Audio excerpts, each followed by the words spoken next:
teach on spiritual warfare one morning at our church. And I got in our car in Northwest Houston and began to drive down to the end of the street. And when I got toward the end of the block, I looked up, and on the wire above the street was a squirrel. Now, we have lots of squirrels in Northwest Houston, and I'm not referring to people. We have lots of squirrels in Northwest Houston, and I've seen them, see them continually. In fact, I hunted squirrels as a child. My granddaddy would take us hunting for squirrels in northern Alabama, and we would kill them and eat them, and there's nothing better than squirrels, the way my grandmother fried them. But I saw this squirrel, and he was walking across that wire. I don't know if they're telephone wires or light wires or what they are, but you know, between the telephone, we call them telephone poles, walking along that wire and using its tail, kind of like a tightrope walker would use a parasol or a pole just to keep its balance. Well, I pulled over immediately because I have seen squirrels do everything, I think. They used to clean out my bird feeder quite often. I've seen them do virtually everything, but I had never seen one walk on a wire thinner than my finger, with its 4 feet balanced above a street. It was just remarkable. And as I sat there in my car looking at it with amazement, I spotted a mockingbird. Now I have to explain to you, a mockingbird is the Texas state bird. Mockingbirds are about that long, you know, maybe 12 inches, the biggest one from beak to tail. And they are the meanest birds in the world. I mean, they'll attack an 18-wheel truck. A mockingbird's afraid of nothing. They literally, if you're anywhere near their nest, they'll dive off the building and peck you on the head to drive you away from their nest. So I saw a mockingbird and realized that he just seen the squirrel. And in his mockingbird brain, he apparently concluded that this is much too good to pass up. So it came around, circled around a couple of times, almost like a Japanese or American fighter back in World War II. Excuse me. And it dove down and it pecked that mockingbird on the head. And when it did, the mockingbird turned around and began to walk the other way on the same wire.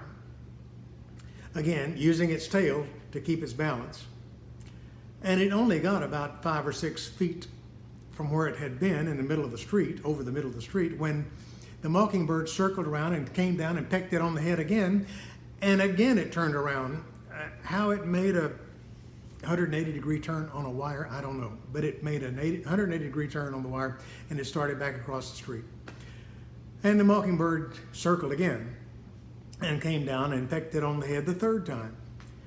At that point, the squirrel in its tiny squirrel brain concluded, if I'm having this much trouble walking on this wire, perhaps I should run.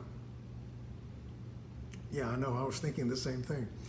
I don't understand how you can walk on it, much less how you can run. But in an instant, that squirrel, 4-legged squirrel, darted from the center of the street all the way over to the telephone pole on the other side of the street. And when it got there, it did something physically impossible. I'm still waiting for an engineer that will explain to me how this happens.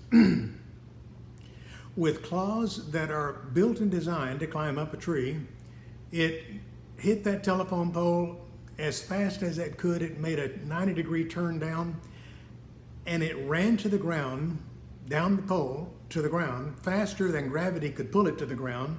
And when it got to the ground, it made another 90-degree turn and ran across the yard into a bush.